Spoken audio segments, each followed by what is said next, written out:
Okay, today's topic is all about how to boost your email marketing engagement. How are you going to get more people to open your emails? How are you going to get more people to engage in your emails? How are you going to drive revenue and build a business?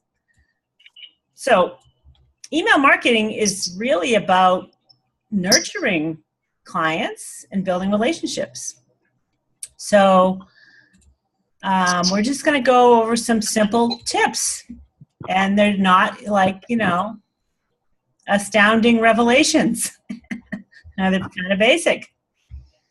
The very first, most important thing, what do you think the most important thing you can do to engage someone in email marketing? Anyone have an idea there? Want to raise your hand? Or, okay, Kana, let me unmute you. Okay. Include their name. That's a good one, yes. Yes. Anything else? That wasn't what I was thinking of, but yes. Deborah? Do a video? That's a good one, but we just want them to open the darn thing. Title. Yes. Subject line. Okay?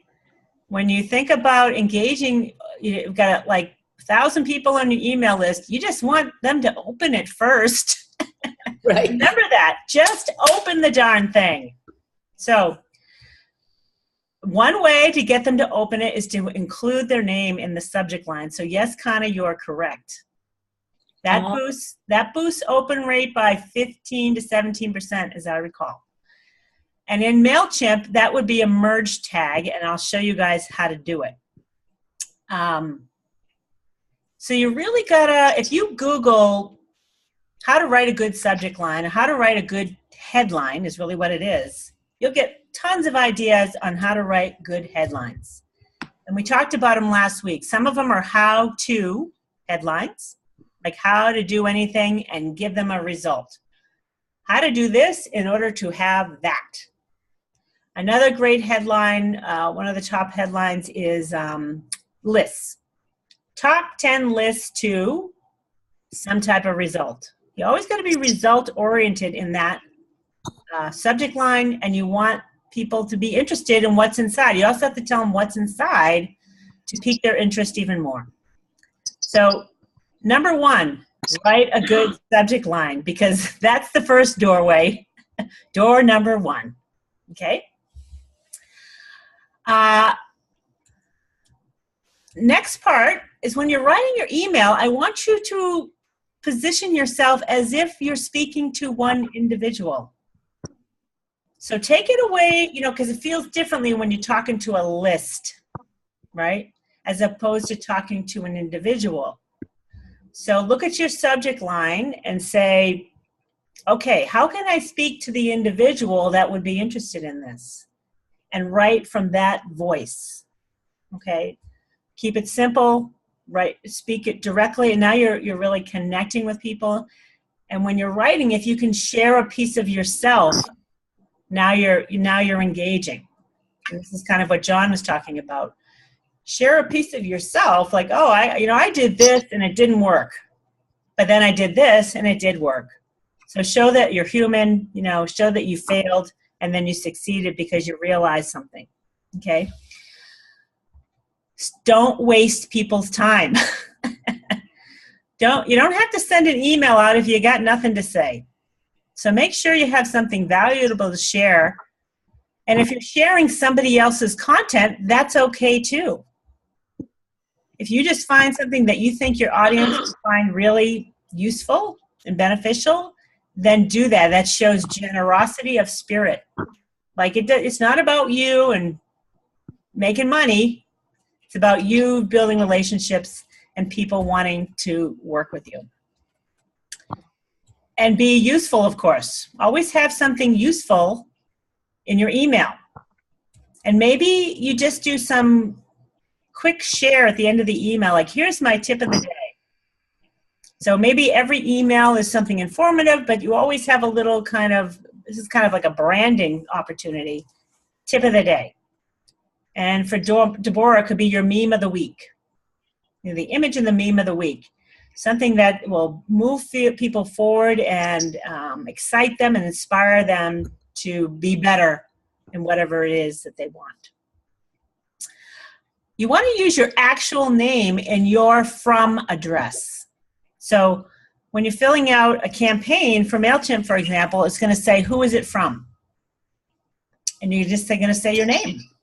And most marketers, even marketers for big companies, like I get emails from HubSpot and Digital Marketer, and whoever's sending the email uses their name in the from as opposed to their business name. I don't get stuff from, I'll see that the email is from someone at HubSpot or someone at Digital Marketer, but their name is what's engaging people. So they're getting to know you. And this is another branding opportunity. People know your name. Be trustworthy and let people know what to expect from you. And that's kind of part of the email automation when we have a welcome email in our series, which we have in yours, Deborah. There's a welcome thing that's telling them what to expect. Like, thank you for joining my list. This is what you can expect from me. You know, once a week, I'm going to share this, or twice a week, I'm going to share this. And on occasion, I have some great offers that I think you'll be, you know, you're here to sell something, but you're not here to do that. You just want to kind of let them know you're here to enhance their life in some way, and they join the list for that reason. And then this is just kind of a reiteration of what I already said, is be on their side. Empathize with where they're at. If they join their list, they join it for a reason, not just to get something for free, but to get something of value, and empathize with them. So for Deborah, as an example, she was in corporate America and realized she needed relief, right? She needed relief from suffering in some way or some pain point in some way, and it brought her to meditation. So that's, you want to share and empathize and say, I'm on your side, I know where you're at, and I'm here to help. Another great point to make is ask for a reply. Every email, ask a question and say, reply to me. And people don't necessarily expect that they can reply to an email, and they can. And it will come to you. It's not like it's dumping into MailChimp and you don't know about it. They'll respond to you, and MailChimp, for example, sends it to you. Always ask a question. What can I answer for you today? And I would include that in every email, because now you're saying, let's talk. Let's have a conversation.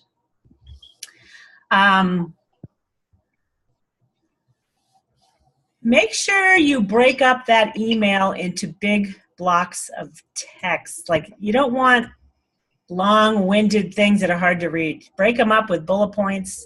Again, you know, we're a skimming society. So keep it simple. Don't use a lot of fonts. Don't use a lot of colors. Look like a letter that you'd write to somebody, but break it up so it's easy to read. And then have calls to action. So those are pretty basic. There's no like magic wand. It's you engaging with your client. All right, so that's it for, and you can Google this. You'll find plenty of people, plenty of marketers out there who want to help you with how to boost engagement in your email marketing efforts. All right, so I'm going to stop this.